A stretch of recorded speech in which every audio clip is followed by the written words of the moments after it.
Good morning.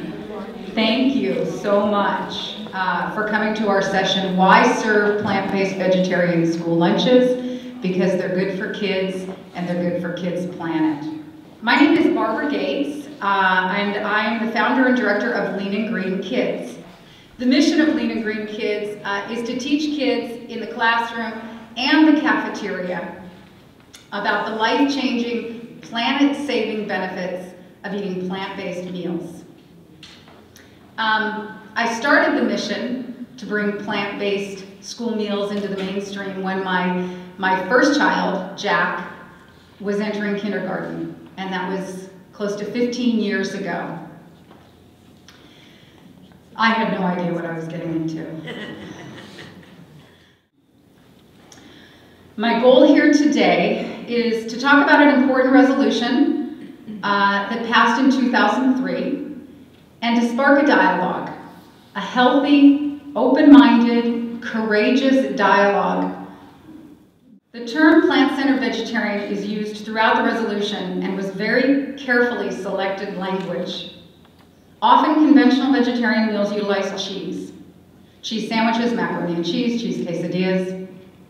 So the goal of ACR 16 is very clear. It aims to increase consumption of nutrient-dense plant-based foods for all kids, especially kids most at risk for diet-related diseases, and those are the kids who rely on school lunches the most.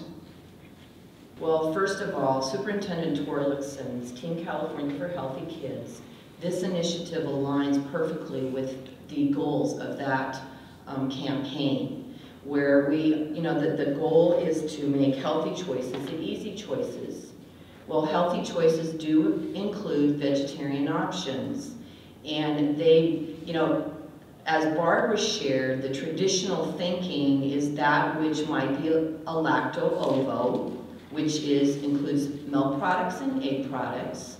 But what we're talking about is plant-based meals that do not include those. So you want to think about and learn, what does that type of meal look like? What does it, what is it so that it has good flavor, and so that more students than those who might be asking for that start to select it. So I'd encourage you to try and get creative with your approaches in looking at plant-based options, plant-based meal options for your students, and really trying to get student input to find out what is it that they really want, because it'll go a long way. You'll have a lot of students that are happy, and remember, it's all about quality of life, it's about their health, and this also plays into their functioning during school. Thank you.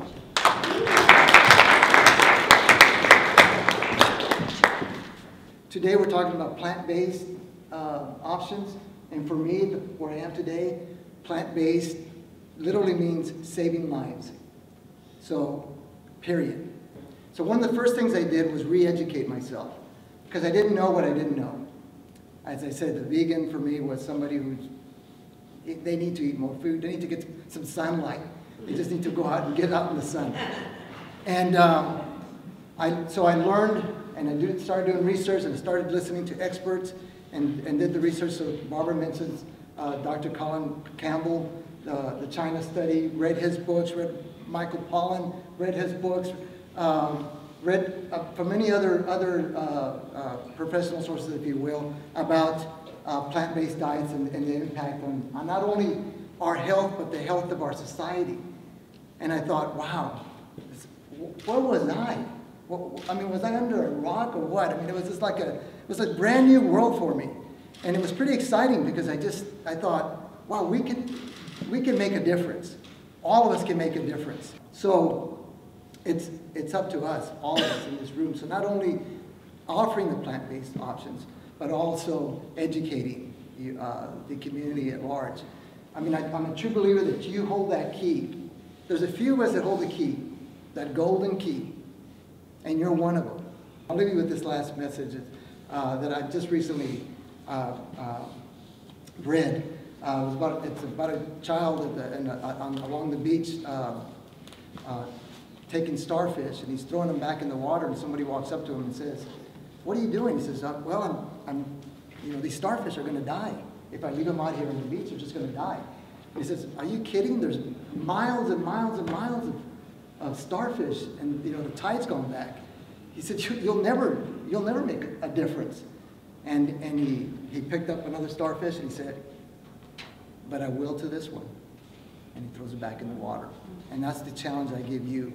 You can make a difference even if it's one child, one parent, one community member. It's that ripple effect. So thank you so much for coming here Sunday morning and listening to our presentation.